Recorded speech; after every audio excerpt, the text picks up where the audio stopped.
Dr. Scott Gottlieb is a practicing physician, a former senior policy advisor to the Centers for Medicare and Medicaid Services, and a resident fellow at the American Enterprise Institute. Doctor, good to see you. That's interesting because that Medicare and Medicaid group that's who was represented on that conference call we just played a portion of. Those are the ones saying, hey, don't worry, don't worry, don't worry. And you heard Bob saying, no, there's reason to worry. You're worried for another reason tonight, and that is the shrinking network of health care providers that are actually in the ObamaCare network. Explain. Well, the amazing thing is that these plans were certified without having the networks in place. So they were supposed to review the networks to make sure they were adequate, and they just waved these plans through. So a lot of the plans haven't even fully formulated the networks yet. But the plans what does that mean in plain English? What does that mean? It means they don't know which doctors are going to be available to the people who sign up for the coverage.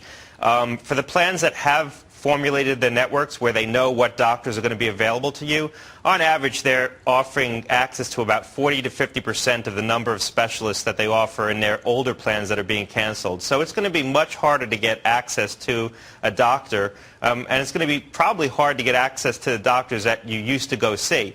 And the big issue is that if you go outside your network, the coinsurance, the cost to you could be upwards of 100%. You could be paying completely out of pocket. Why? And those costs, because the coinsurance is very low, the amount of money that they'll pay to offset the costs of the care outside of their very restrictive networks is typically low. It's on the order of maybe 40%. All right, so let me interrupt you. So you got a situation where if you go outside your network, you basically can't afford it in a lot of circumstances. So you have to stay inside your network. Now, in that testimony, you said that one low-cost plan in Florida had only 7 pediatricians in its network to service a county with 260,000 children. Now, that doesn't work. That's too many children and too few physicians. So the families who are trying to get their kids in, who have coverage through the exchange in this county in Florida, you're telling me basically are going to have to make it work with those 7 pediatricians? Or you would hope that the plans are still going to try to add doctors into their networks, but they sent out these contracts to the doctors, and a lot of doctors rejected these contracts because they weren't willing to pay doctors, the customary rate. So they haven't been able to formulate adequate networks. CMS, again, the government waved through these plans. They were supposed to ensure that there were adequate networks to service the population that would sign up for these plans.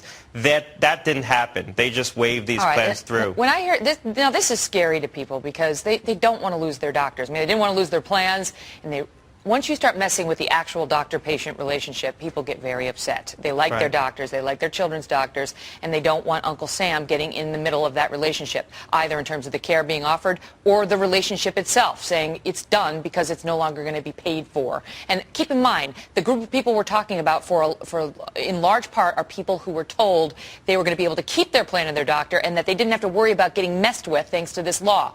My question to you is, when is this going to kick in? When are we going to start hearing stories about people and their relationships?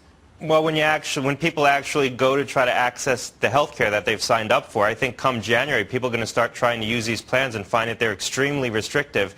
And, the only good news is that if you sign up for a plan now and you try to use it in January and find that you can't get access to your doctors, you'll have until March to drop that plan and try to find another plan. Now, you'll have to scramble, and that's not, really good news, but it's the only way out here.